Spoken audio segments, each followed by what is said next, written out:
¿Qué tal? Buenos días. Pues es un placer tener a todos los asistentes en un nuevo coloquio con el gran economista y divulgador Gonzalo Bernardos. La verdad es que nos solemos ver frecuentemente, como sabéis, en formato online o cuando tenemos la suerte de hacerlo en las conferencias de Riesgo País presenciales de COFACE, pues en Madrid o en Barcelona. Y la verdad es que desde la última vez que nos vimos antes de verano del año pasado, pues han pasado muchas cosas, ¿no? Buenos días, Gonzalo. ¿Qué tal estás? Muy buenos días, encantado otra vez de estar con vosotros y especialmente con todos aquellos que trabajan con COFACE o que se interesan por todo lo que hace la empresa. Muchas gracias, Gonzalo. La verdad que el año pasado, el 2023, al final, con la presidencia española de la Europea, la verdad es que España acabó con un crecimiento del 2,3 frente a la zona euro, que estaba en el 0,6, y además teníamos a Alemania en negativo, Francia con un crecimiento muy pequeño. Uno de los temas que sería importante, seguro para todos los asistentes, primero establecer es cómo estamos ahora mismo. Han salido ya previsiones del Banco de España que hablan de un 1,9 del Banco de España para el 2024, con lo cual sería decrecer, pero te seguiríamos en un crecimiento en torno al 2%, ¿no? ¿Cómo ves a la economía española ahora mismo y cuál crees que son las principales fortalezas o palancas que están impulsando la economía? La economía española está demostrando una fortaleza inusitada. Y yo me gusta indicar cuando acierto y también me gusta indicar cuando fallo. Entonces, yo cuando en septiembre analizo lo que espero para la economía española en 2024, estimo un crecimiento del 1,2%, porque se me escapa un factor absolutamente decisivo. Un factor que no es esencialmente económico, sino que es demográfico y que tiene una repercusión importantísima sobre la creación de empleo. Ese factor es la llegada de 500.000 inmigrantes. Si contamos los que tienen doble nacionalidad, pues aumenta. Para que todo el mundo sea consciente, esto viene a ser de una llegada como en los mejores años de 2001 a 2007.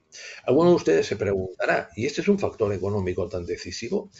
Pues sí, por una razón muy importante, porque este factor genera que crezca la ocupación como nunca lo ha hecho desde la llegada a la democracia por punto de PIB. Aumentan 770.000 personas ocupadas en 2023 y esto significa que si lo comparamos con años anteriores es el mayor año de creación de empleo si descartamos el 2005 que se regularizaron inmigrantes y el 2021 que es el efecto rebote de la pandemia.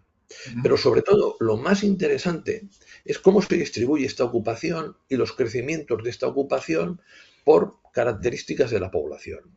El 60% de esta ocupación la tienen los inmigrantes y las personas que tienen doble nacionalidad. 40% inmigrantes, 20% doble nacionalidad. Si lo miramos en porcentaje a los que están trabajando, la población española crece el 1,8. La población extranjera y de doble nacionalidad, algo más del 13%. Claro, ¿qué significa esto? Bueno, significa que muchas empresas pueden incrementar su actividad económica porque tienen empleados que de otra manera no encontraban. Esto significa que aumenta el principal factor que normalmente hace incrementar el PIB, que es el gasto de las familias. Significa a la vez que tenemos una mayor población y esa mayor población tiene una capacidad de trabajar que no la tenemos en nuestro país. Mirad, la gran diferencia que tienen los inmigrantes respecto a los nacionales, en rasgos generales, es que ellos cogen y se conforman con casi cualquier trabajo. Los nacionales no. Queremos un determinado tipo de trabajo. Y otra parte que me parece muy interesante, Miquel, es que aumenta la economía sumergida. Por lo tanto, seguramente el aumento del PIB será superior al que realmente reflejarán las estadísticas, porque ellos están muy acostumbrados, sobre todo en Latinoamérica, a coger y a tener un trabajo principal y hacer lo que yo llamo chapucillas en el buen sentido de la palabra. como hacíamos muchos de nuestros padres en los años ujú, 60.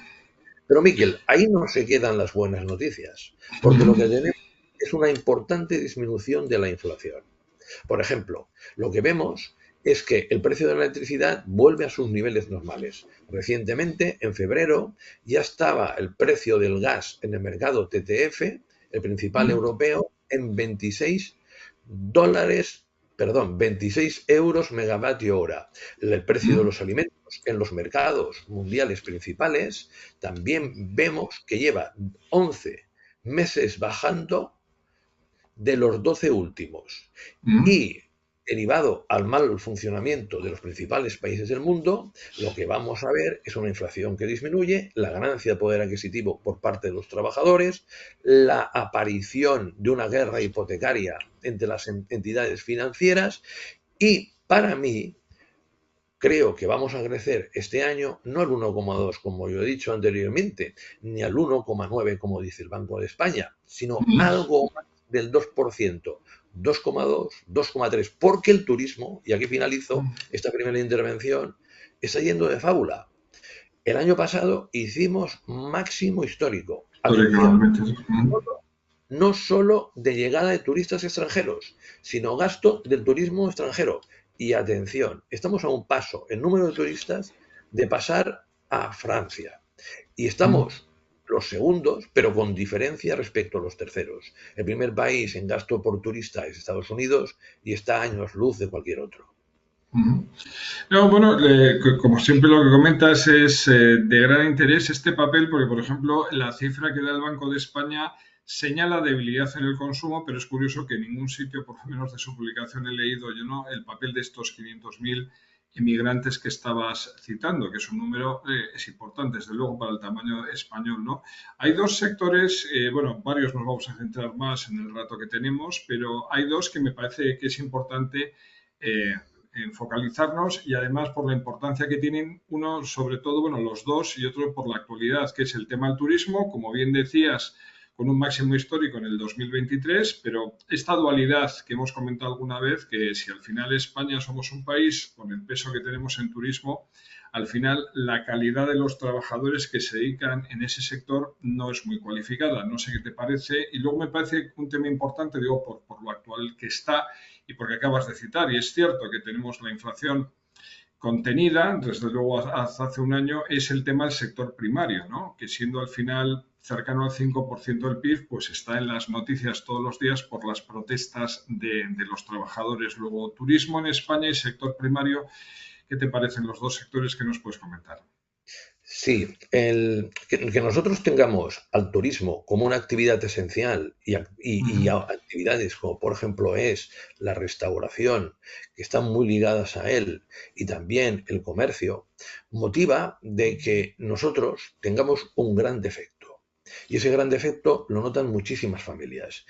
Es que la productividad por trabajador en los ujú, últimos 15 años ha ido muy mal. La tenemos un 15% por debajo de la media europea, y entendiendo que en la media europea han entrado los países de Europa del Este que hace 30 años no estaban. Esto es consecuencia de dos temas. Uno, de esta especialización, que tiene una ventaja, que proporciona una gran creación de ocupación, pero que indiscutiblemente la calidad de los puestos de trabajo es inferior a la que proporciona, por ejemplo, la industria. El segundo efecto que tenemos es que nosotros, cuando nos miramos como país, ¿eh? La gente, todo el mundo quiere compararse con California. ujú, Entonces, ojo, que en los últimos 15 años, el nivel de PIB, no de PIB per cápita, porque aquí son dos variables diferentes, a nivel de ujú, PIB ha ido mejor Florida que California. Y el ujú, objetivo que nosotros deberíamos tener como gobierno sería, dice, oye, captamos trabajadores extranjeros porque lo necesitamos para el turismo, pero también vamos a facilitar que lleguen nómadas digitales, vamos a facilitar trabajadores extranjeros que trabajen en remoto. Por ejemplo, esto es muy importante lo que acabo de decir en Barcelona.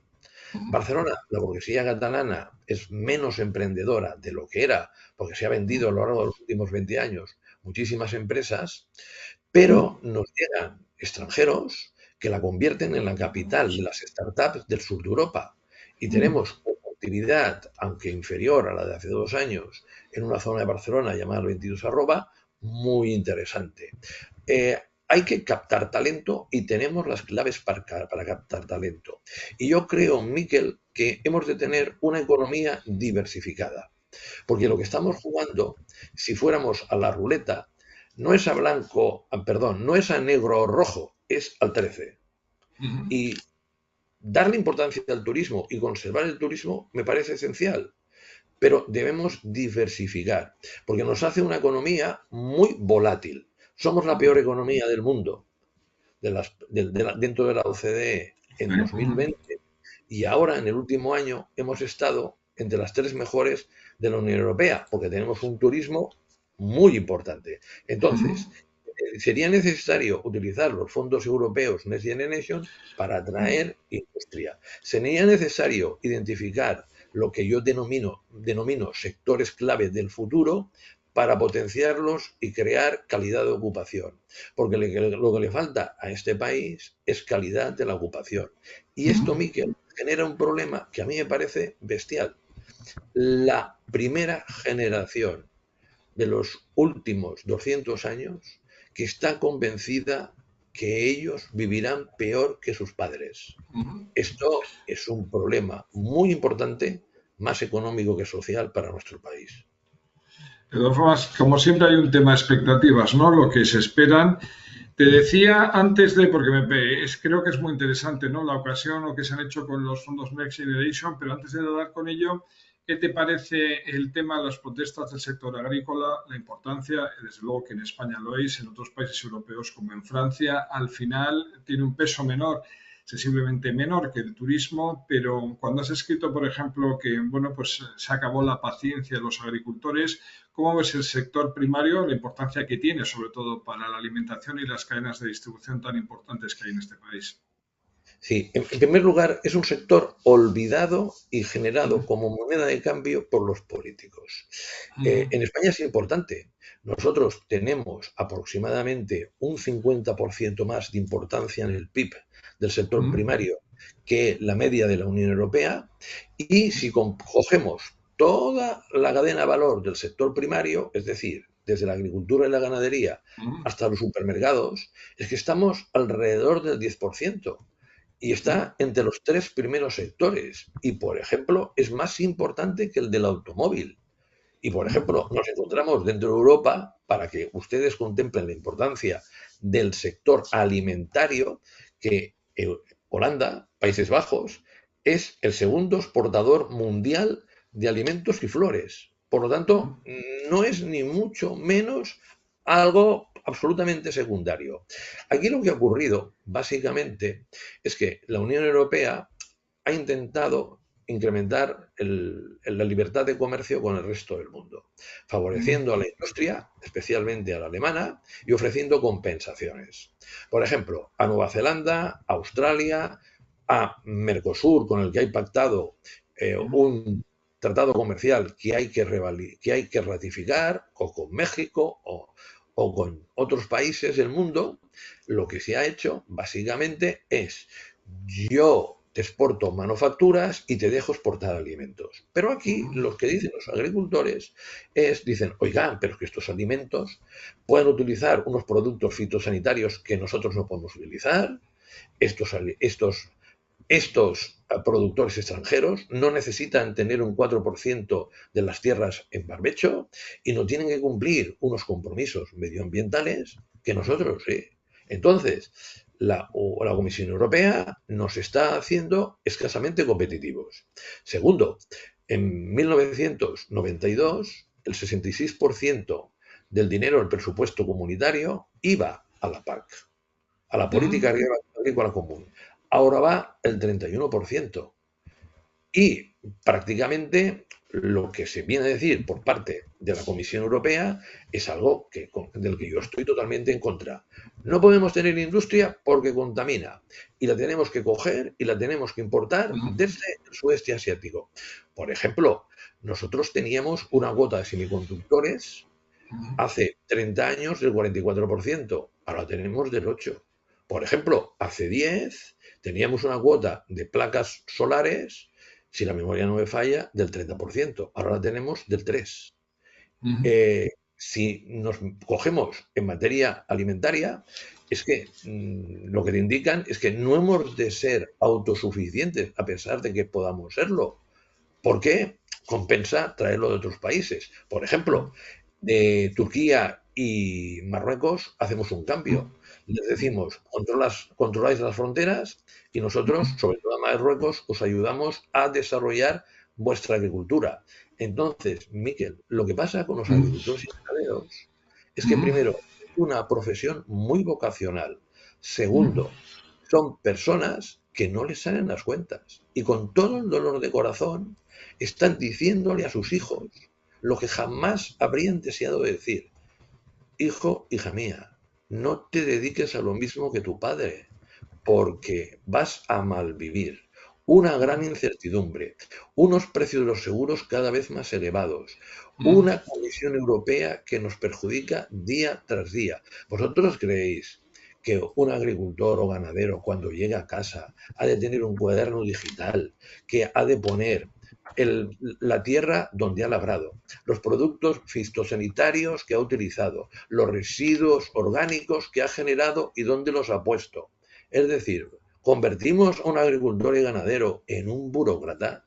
No obstante, en todos estos que son muchos problemas, sin duda, Miquel, el principal es la competencia desleal. Es interesante porque, bueno, este año tenemos elecciones europeas, lo digo a nivel del 6, bueno, entre el 6 y el 9 de junio. La verdad es que la media de votaciones sigue siendo hoy en día, ¿no? El 30%, es decir, hay una gran abstención, ¿no? Respecto a las elecciones europeas. Y, por ejemplo, claramente, como bien indicabas, por la reducción que ha habido de la política agraria común y por las políticas que se imponen a los agricultores, pues yo creo que es algo que nos afecta en el día a día, tan el día a día como cada vez que comemos, ¿no? Entonces, es interesante que, bueno, pues desde el año 86 España es europea, pero vuelvo a decir, no sé qué te parece que vaya a haber elecciones y se pueda hablar de una abstención superior al 60%, es decir, que la gente no esté más movilizada globalmente, cada uno vote lo que quiera, por supuesto, pero ¿por qué al final hay una abstención tan elevada, sobre todo en las elecciones europeas? Pues por desconocimiento, porque nos afecta muchísimo.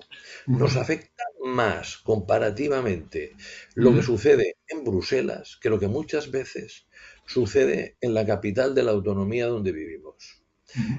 Porque hay muchas legislaciones que se transponen en España de directivas europeas. Algunas son beneficiosas y otras no. Y sobre la manera de qué producimos, dónde lo hacemos y cómo producimos, influye muchísimo Bruselas. Aquí en Europa, en los últimos 25 años, ha habido un gran ganador y un gran perdedor. El gran ganador es el lobby medioambiental. Los países del norte de Europa han sido muy, muy listos. Vieron la deslocalización de industrias hacia el sudeste asiático y generaron un cambio de producir productos manufacturados a producir bienes y servicios medioambientales. Influyeron muchísimo en la Comisión y continúan influyendo en la Comisión Europea, han generado un icono mundial como Greta Thunberg y han apoyado decididamente a países verdes que han triunfado mucho. Pero esto es fruto del pasado. Ahora en Europa hay pánico. ¿Pánico de qué? Pánico de que el partido típicamente cristiano-demócrata y socialdemócrata, que eran los ejes de la Comisión Europea y del Parlamento Europeo, hayan perdido en las próximas elecciones una gran parte de los votos, porque la extrema derecha especialmente se gane el favor de los descontentos y entre ellos de los agricultores. Miquel, hay un país que refleja muy bien esto, es Países Bajos. Países Bajos, para el Senado, gana el Partido Agrícola y Ganadero. Y en cambio, en las últimas elecciones, el que gana, y con diferencia, aunque afortunadamente desde mi perspectiva no va a lograr gobernar, es la extrema derecha de Wilders. Ujú, Yo creo que tienen que tomar nota y compatibilizar la mejora del medio ambiente, la disminución de los gases de efecto invernadero con la posibilidad de que los agricultores y ganaderos puedan sobrevivir en sus instalaciones. Porque, Miguel, necesitamos, sobre todo en ujú, España, una población mucho mejor distribuida dentro del país, ujú. porque hay lugares donde falta clamorosamente población, una gran parte de la España interior, y hay otros lugares, como mínimo en alguna parte del Mediterráneo, que incluso sobra. Y hemos de hacer atractivos a los primeros. Y para esto, el gobierno, con los fondos europeos, debería Ujú, ujú. ayudar a generar una industria transformadora, porque nosotros somos muy buenos en agricultura y ganadería, pero no tanto en la transformación de producto agrícola y Ujú, ganadero, y aún menos en el marketing. Que ujú. el mejor aceite de oliva sea de Italia Italia. Ujú, es un cachondeo, dado ujú. lo fantástico que es el que sobre todo conseguimos en Andalucía. Pues nada, para los oyentes, 720 diputados a elegir en junio en la Unión Europea. Hablando de la Unión Europea, uno de los temas que he citado antes de pasada, pero creo que sería interesante para todos los oyentes, serían los fondos Next Generation, ¿no? Al final, la verdad es que estamos hablando de un paquete muy relevante a repartir entre 2021 y 2026 que puso la Unión Europea precisamente para reactivar la economía tras el COVID, en el cual cualquier empresa autónoma o particular podía acceder, pero la verdad es que las noticias, cuando las escuchas en España, parece que el principal destinatario de los fondos Next Generation en España es el sector público. ¿Qué te parece que se está haciendo y cómo se podría utilizar mejor? Porque es hasta el 2026 y estamos en el 24. Yo voy a ofrecer unos datos que tenemos sobre el impacto del PIB de los fondos Next Generation en España. El gobierno pronosticó inicialmente que en el año 21 podía ser un impacto del PIB del 0,9, fue del 0,2. En el año 22, si la memoria no me falla, el 1,9 fue el 0,4. Entonces, hasta ahora, los fondos europeos han impactado poco. ¿Por qué? Porque tenemos una historia de utilizar los fondos europeos que no es precisamente buena. En primer lugar, somos el país que más fondos europeos pierde y somos el país que más los ejecuta en los 2 últimos años.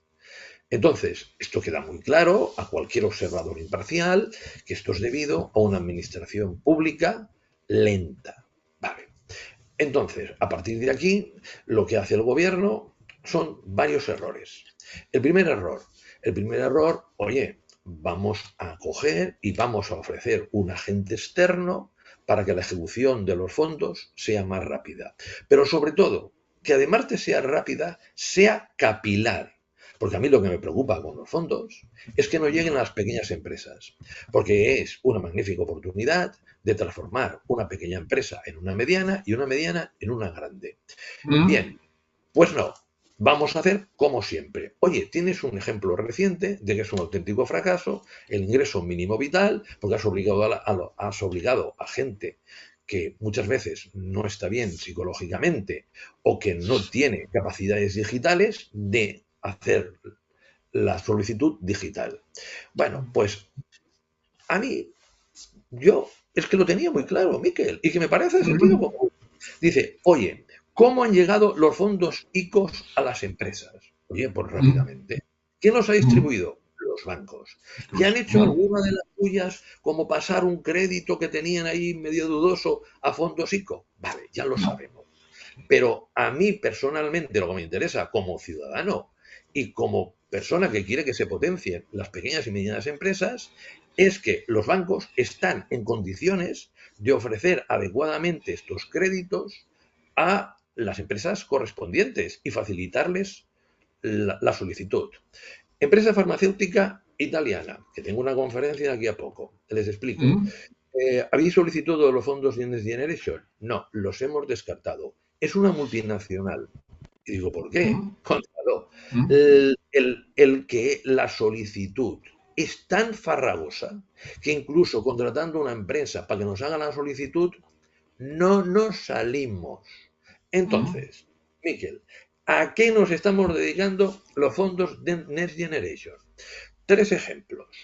El primer ejemplo, yo paso por la playa de Salou y veo un gimnasio urbano en la playa y dice, financiado con los fondos Next Generation. Cojo una irritación y los pocos pelos que tengo se me ponen todos de punta. El plane de Zapatero, segunda parte. 15.000 millones tirados a la basura. Segundo, aquí en Cataluña tenemos una sequía. Se les ocurre que ahora las desaladoras que tenían que estar puestas hace mucho tiempo van a ser compradas a través de los fondos Next Generation. Dice, hombre, mejor eso que nada. Pero claro, es que yo aspiro a otra cosa. Yo aspiro a lo que hablábamos antes, a que se genere empleo de calidad, a que pueda trabajar mucha más gente en la industria, que le podamos coger y empresas del sudeste asiático que se están deslocalizando de China vengan a España. Tenemos un montón de dinero. Primero 140.000 millones de euros, ahora 163.000 millones. Y el problema es que no sabemos en qué gastarlo. Y llevamos camino de gastarlo en chorradas o de comprar voluntades con ese dinero para determinados políticos. Y perdonad, a mí me parece que los fondos europeos es un antes y un después en España. Maná que nos ha caído del cielo.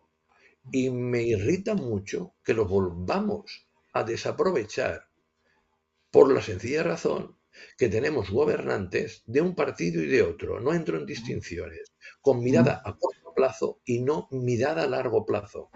Miquel, hemos de coger y hemos de ponernos los anteojos, los prismáticos, con el objetivo de hacer una mirada a largo plazo, porque el país tiene unas magníficas perspectivas, pero gracias a la falta de visión de nuestros políticos las estamos desaprovechando.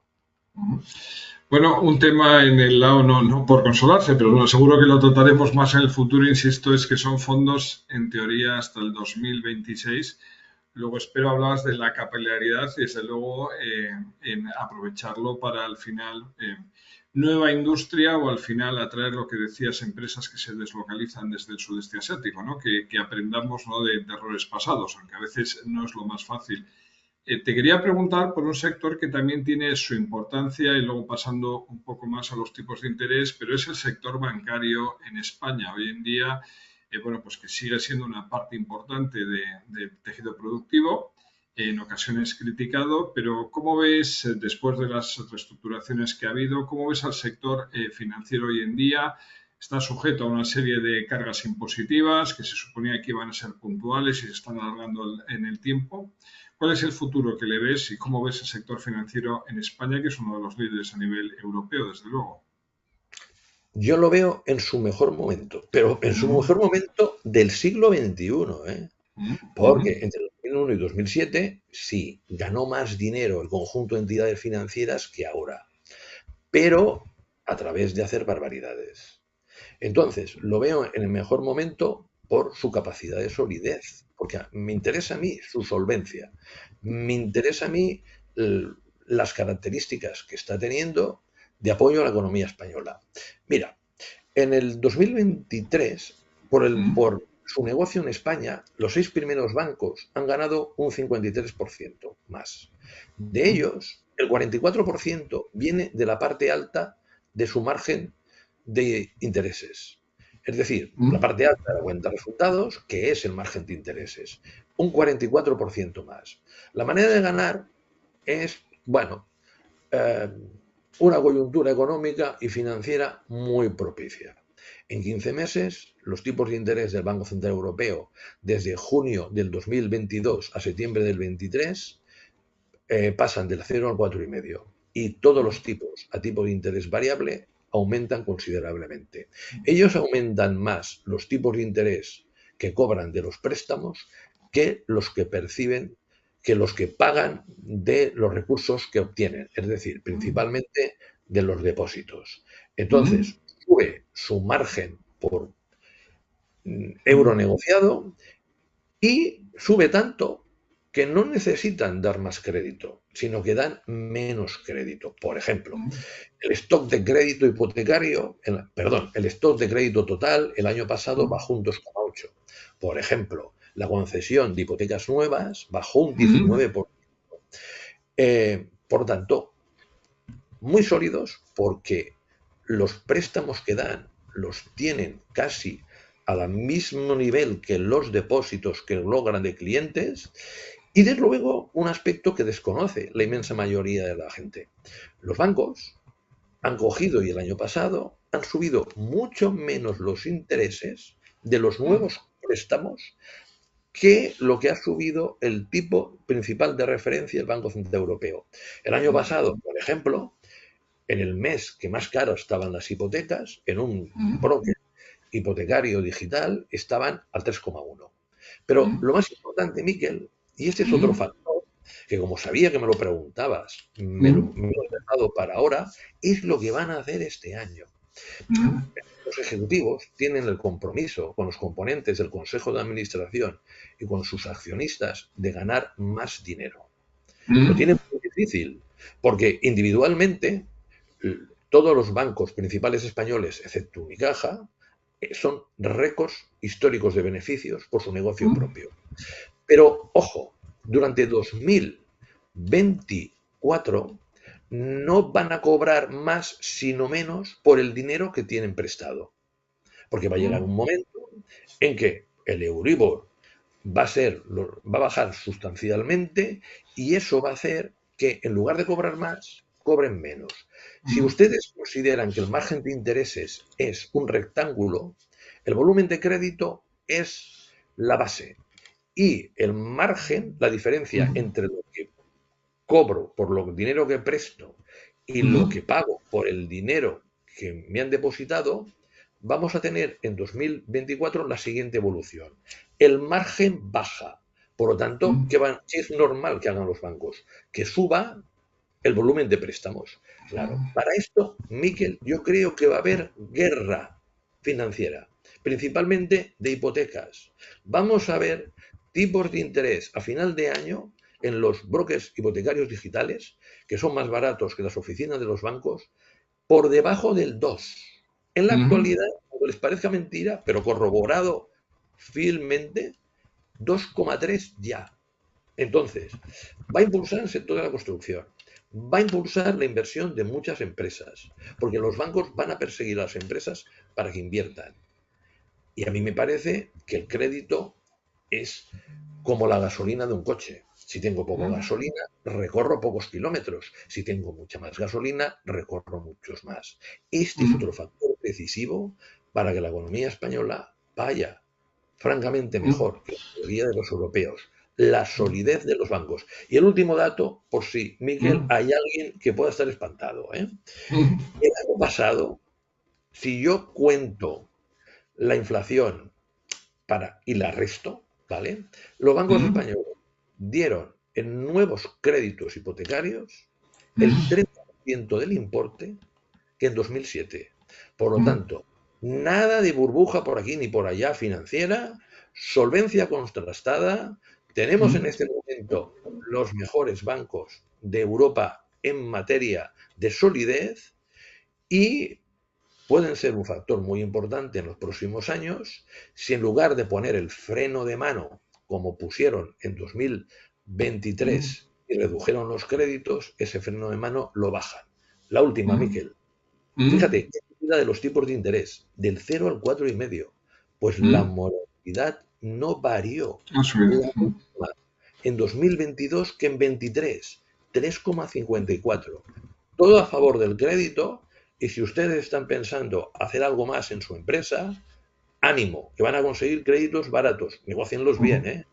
Y si van a comprar una vivienda, háganlo rápido, porque yo creo que prácticamente ya, es decir, en 3 meses, volvemos a un gran boom inmobiliario.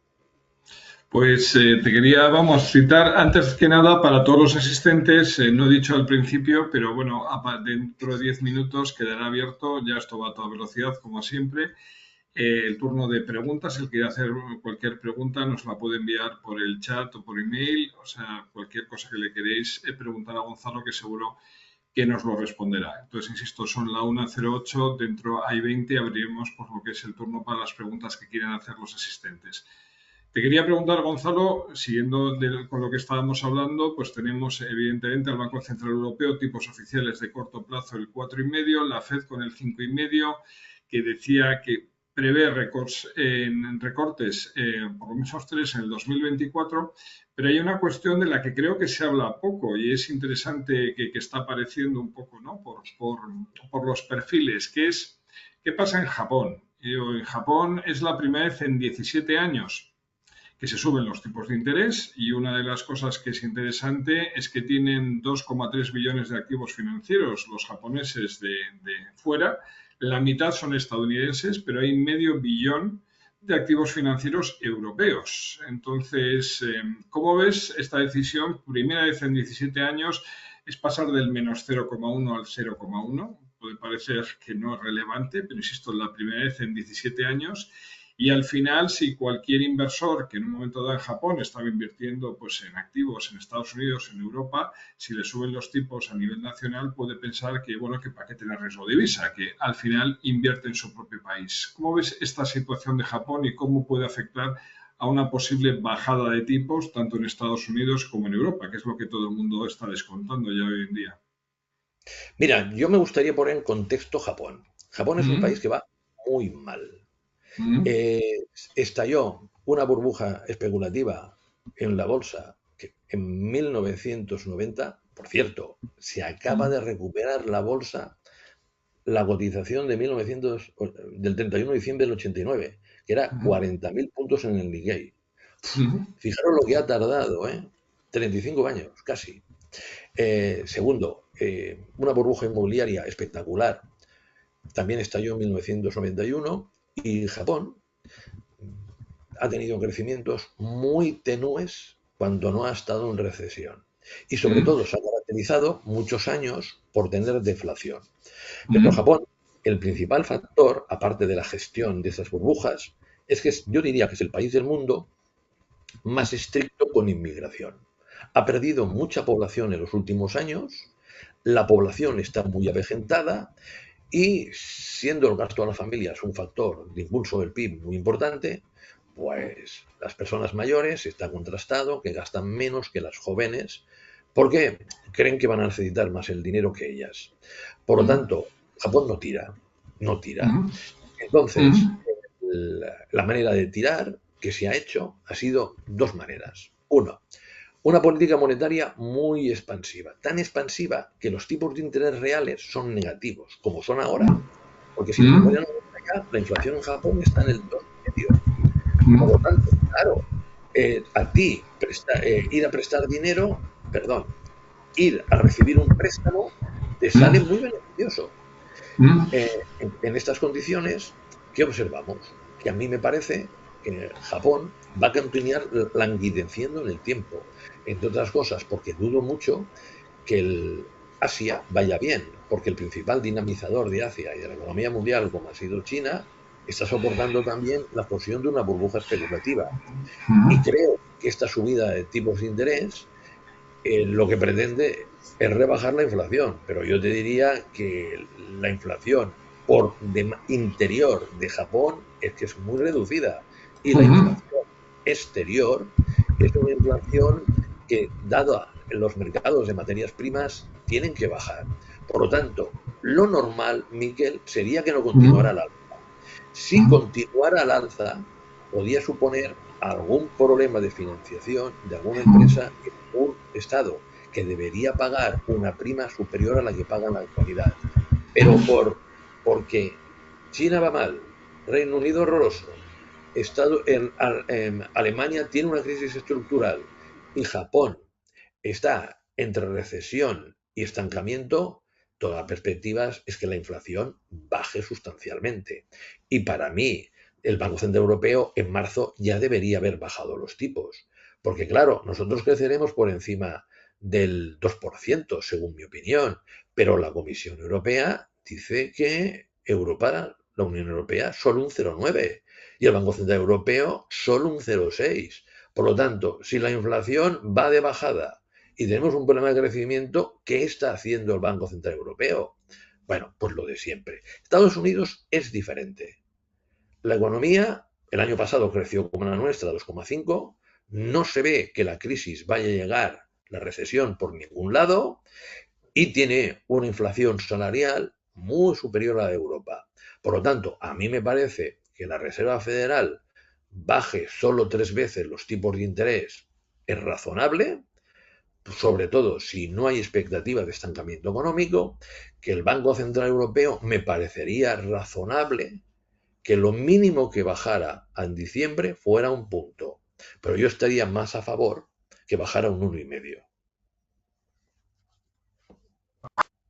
Me he muteado porque parece que mi ordenador le estaba metiendo un ruido. Digo, si a alguien le ha molestado un ruido, lo pondré poquito, pero son las cosas del directo.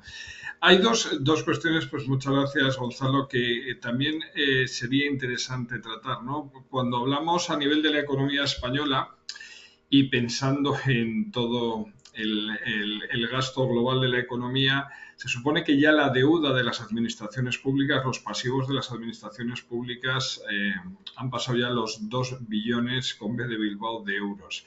Lo comento porque estamos hablando, se está descontando lo que es una bajada de tipos, pero un tema importante respecto al déficit, decías antes, se ha bajado al 3,7, es verdad que está controlado, pero ¿qué te parece este monto que es elevado y cómo puede impactar lógicamente o al gasto o a la subida al final a posibles recortes? Es decir, al final con el tema de la seguridad social, los impuestos, las pensiones es algo que está en boca de todos. Insisto, deuda española, sostenibilidad y qué crees que se puede hacer.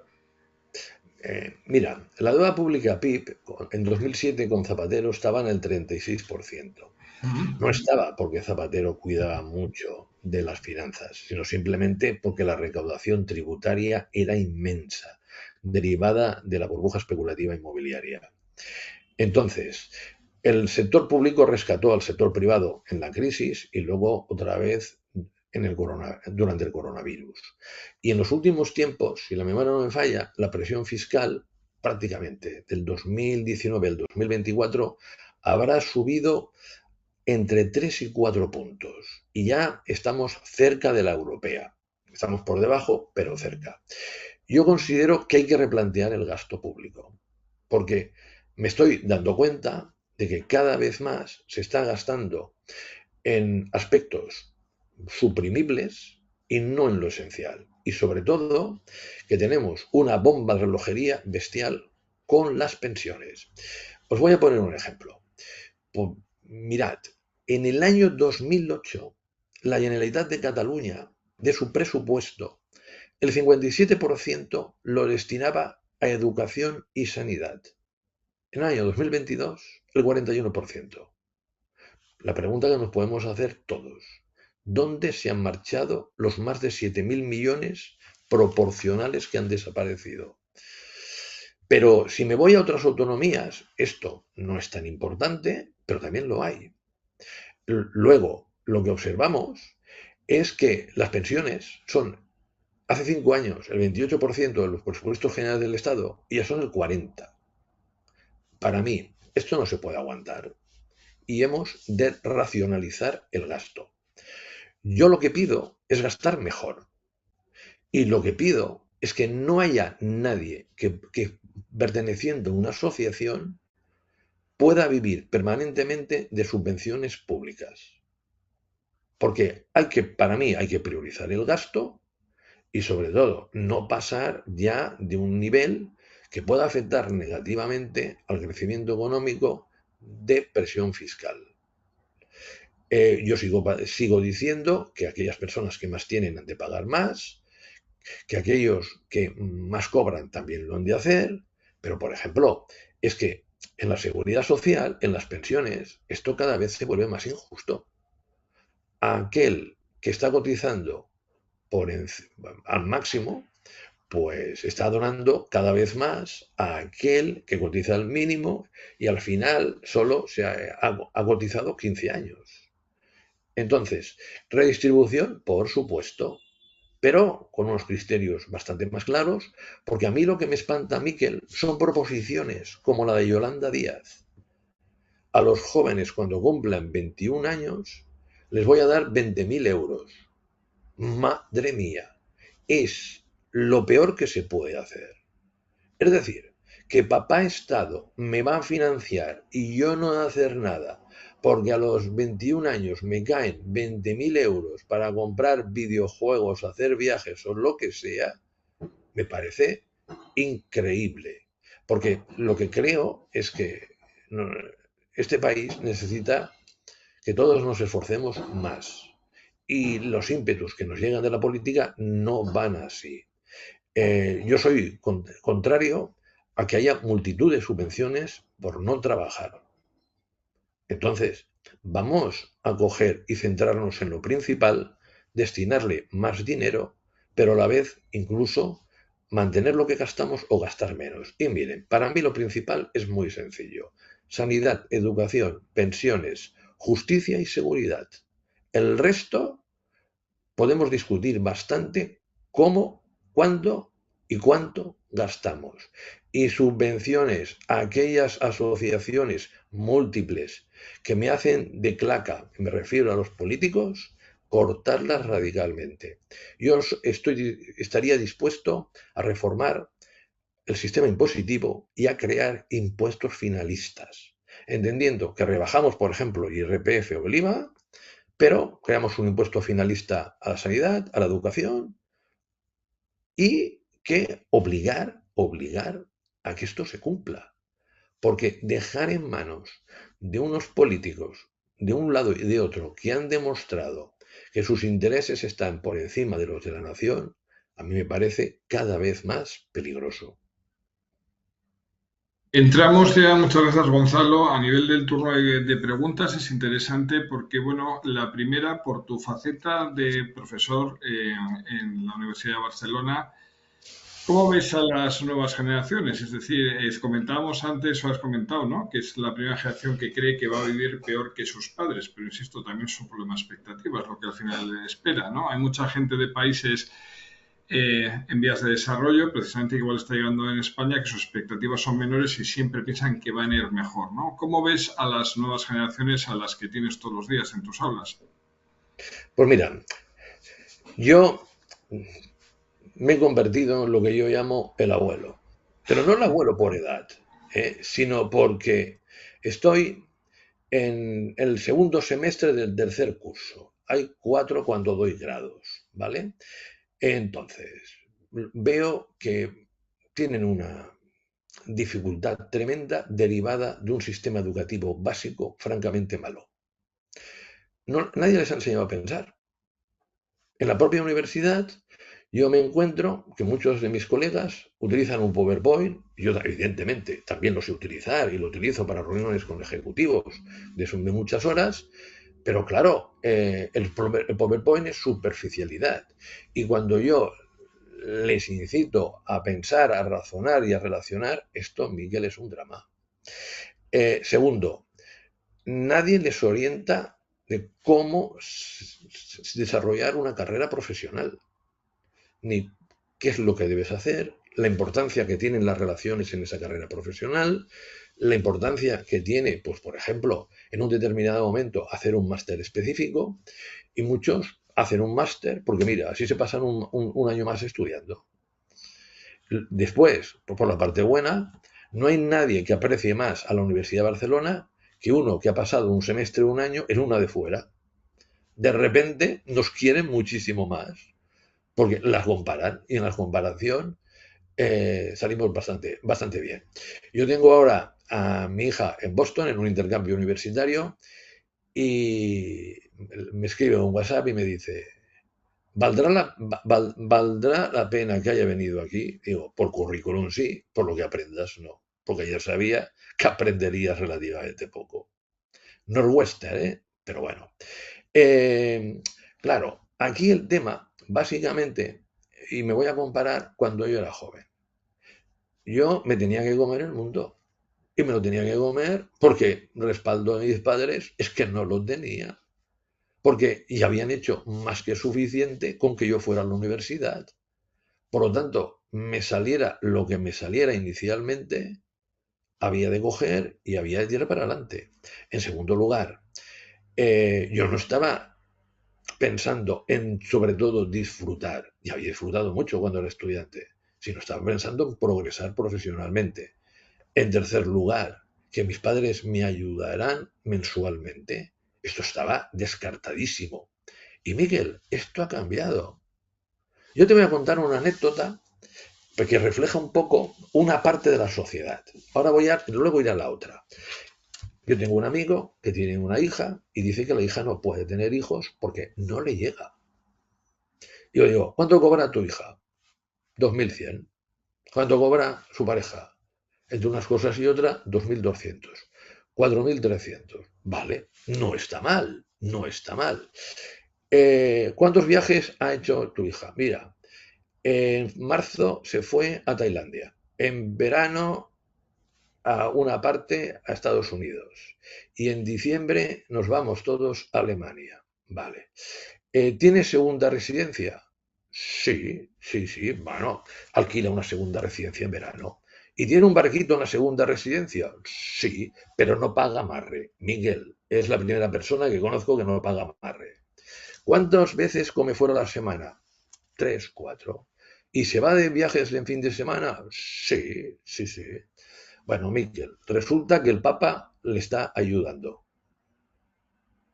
Otra, colegio de la zona alta de Barcelona. Un amigo mío va y dice, oye, que me cambio la cuenta.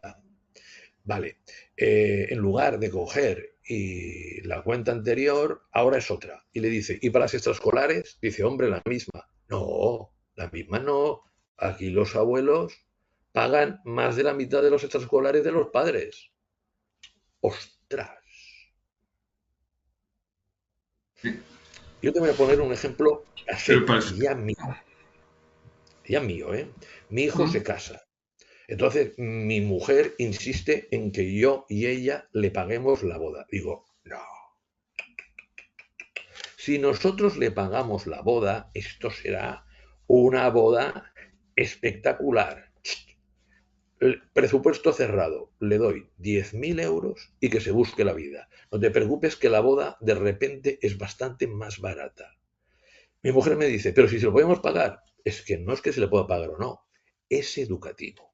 La otra parte, Miquel, hay una parte de los jóvenes que vale muchísimo, emprendedores, trabajadores, que realmente les hace muchísima ilusión crear empresas, que no tienen pánico, simplemente tienen precaución y que su futuro lo ven única y exclusivamente ligado a generar valor. Oye, eso me encanta esta segunda parte, porque no podemos poner a los jóvenes todos en la misma dinámica. Y ojo, yo no les doy la culpa a ellos, les doy la culpa a mi generación, los padres, que como tenemos bastante menos, los consentimos bastante más.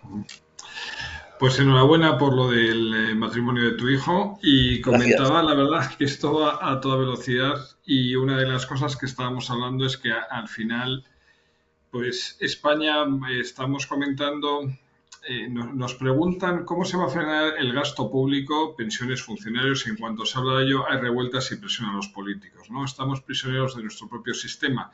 Bueno, está claro, ¿no? El tema de quién mete mano, el tema de las pensiones. A ver, el actual gobierno no lo va a frenar, lo va a aumentar. Es que estamos en un momento de populismo. Y una parte del populismo es tener votos cautivos. Y una parte de los votos cautivos es financiarles a la población. Porque si viene otra opción, te va a quitar la financiación de la administración. Claro, antes he dicho que la economía va francamente bien para el contexto internacional, pero no es por el gobierno, no nos engañemos, ¿eh?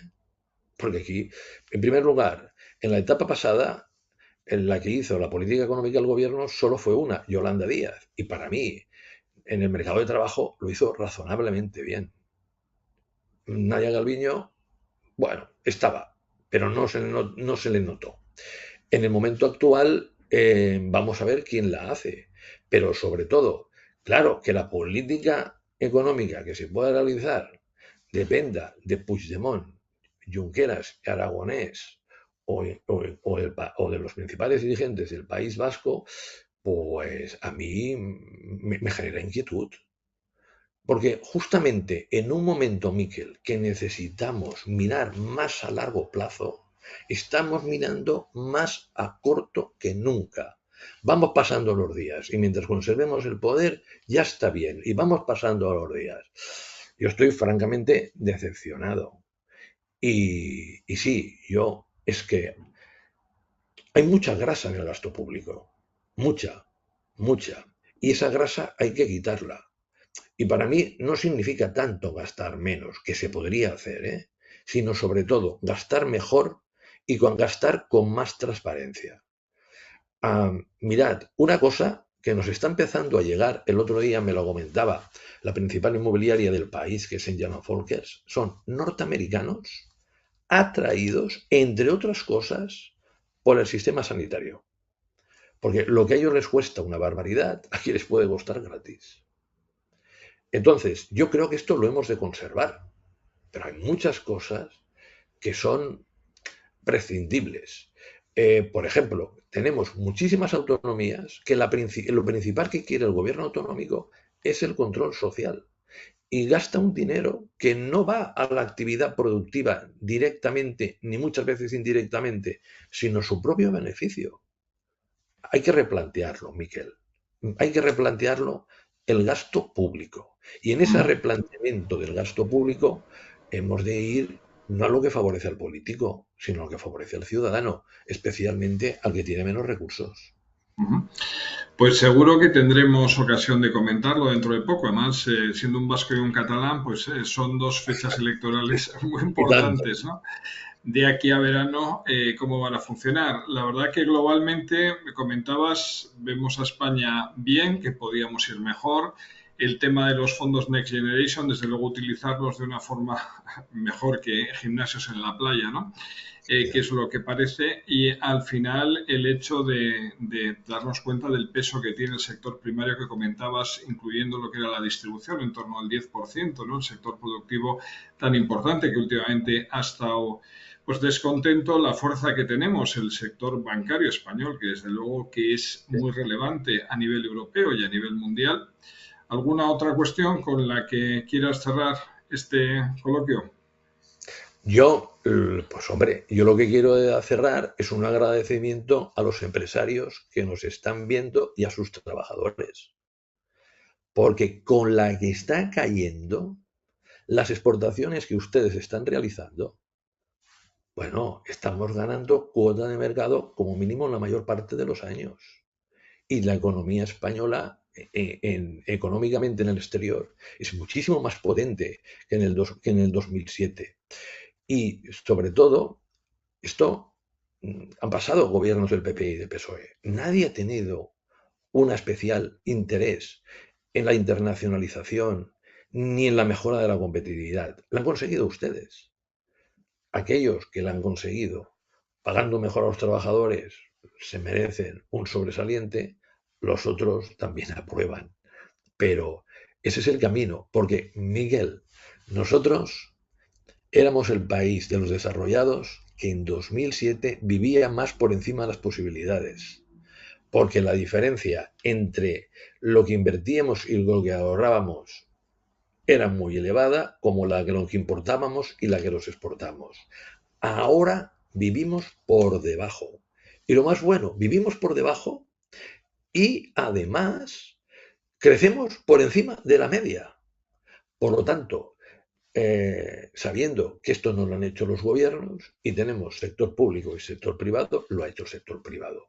Y a los trabajadores y a los empresarios, mi reconocimiento.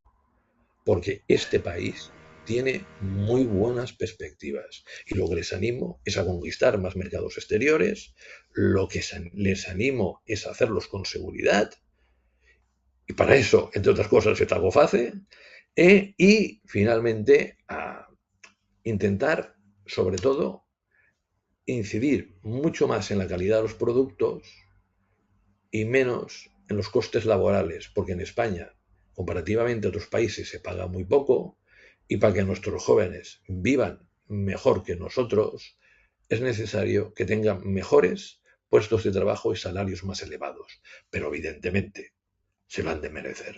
Y ahí están ustedes para que se los merezcan. Muy bien, pues muchas gracias a todos los que habéis compartido esta jornada con nosotros. Seguir a Gonzalo en sus apariciones televisivas y sus publicaciones de Internet siempre da interés. Nos volveremos a ver en el próximo coloquio de ECOFAS, sea online o de forma presencial, que anunciaremos de sobra en nuestra página web y redes. Muchas Muy gracias. bien. Hasta Muchísimas la vista. gracias, Miquel. Muchísimas gracias a todos los que nos están viendo y disfruten del año. No miren la Perfecto. política, miren la economía, que les va a dar bastantes alegrías. Y Ujú, si quieren realizar alguna inversión, recuerden, presionen a los bancos que van a ser bastante generosos. ujú. Muy bien. Hasta la vista. Adiós.